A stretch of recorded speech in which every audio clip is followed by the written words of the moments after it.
The blessing of divine service is a great privilege, but remember always that your first service, the greatest service that can possibly exist, is the complete acknowledgement and acceptance of your mighty I Am Presence, the mighty light within and above you. I wish you all to remember especially what I am about to say on service, for it is one of the most misunderstood subjects. Many people consider various things as service, which in reality are not service at all, but mere slavery to the human creation of themselves or others. The performance of physical acts for gratifying and satisfying of the limitations of the human self is not service. Never was and never will be. That is slavery to human creation and the treadmill of mankind's limitations. Please clear your minds once and for all time completely of that idea as a concept of service. I tell you frankly and truly, it is not. One of the ascended Lady Masters has said,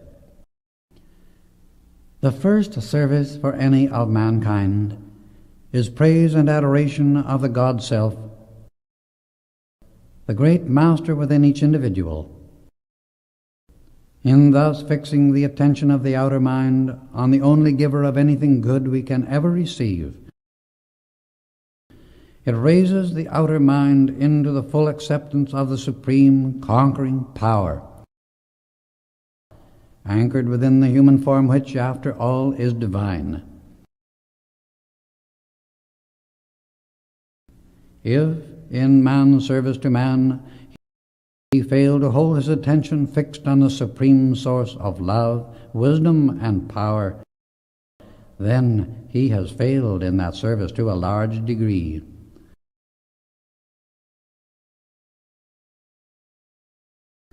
If in the quest of things in the outer senses, he becomes so occupied that the conscious attention becomes fixed on the manifestation instead of the supreme presence that produces it, then again he has missed the mark.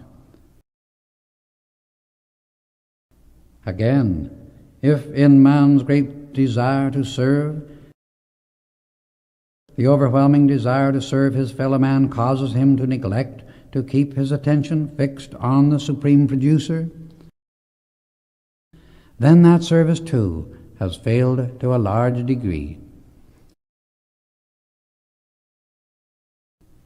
The only true service is in holding the attention and acceptance so firmly fixed upon the great Master within, the only Producer,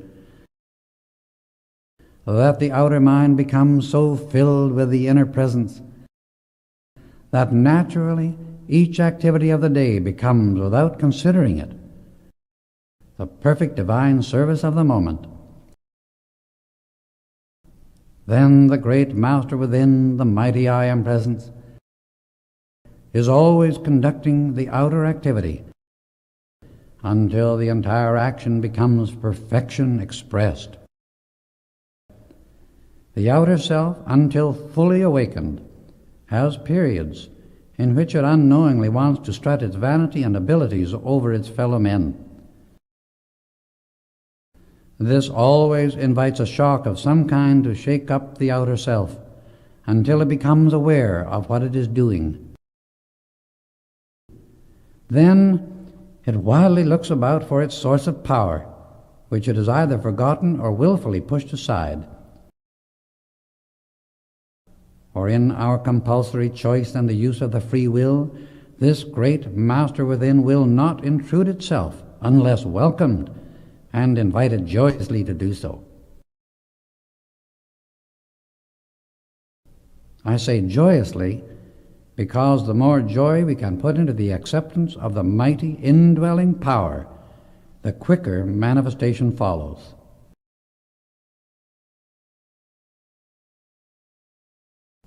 Our acceptance is a command which must be obeyed. It cannot be denied.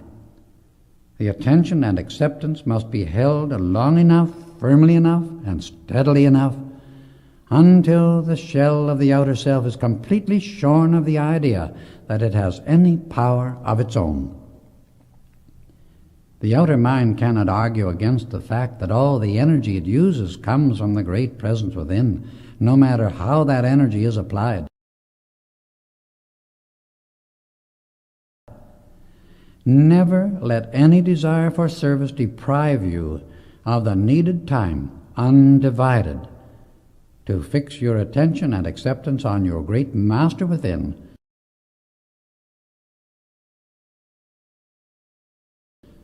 knowing then that you will naturally give the right service and do the right thing.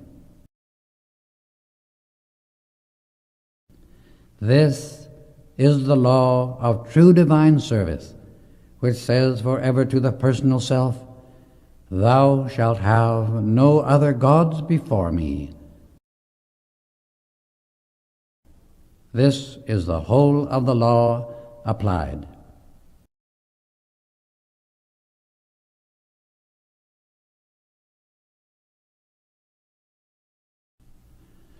The personal self has absolutely nothing of its own, for it comes into embodiment without even clothes, and unless the physical body is illumined and raised, it passes through so-called death and leaves even the body behind.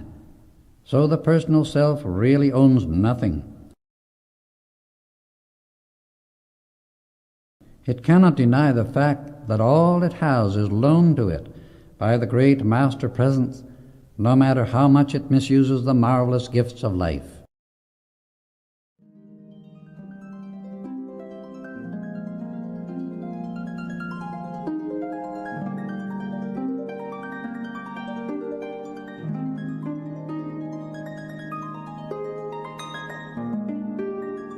Keep your attention to the heights, the light, and the struggle of the outer self will soon cease. You will find yourselves steadily rising into that glorified ascended state where the joy of divine service so far transcends earthly comprehension that there are no words to describe it.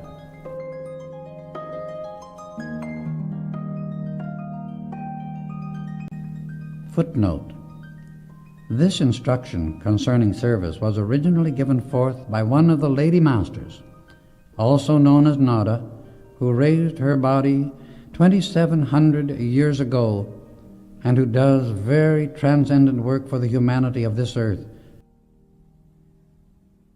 as well as a greater work which she does in very much higher spheres.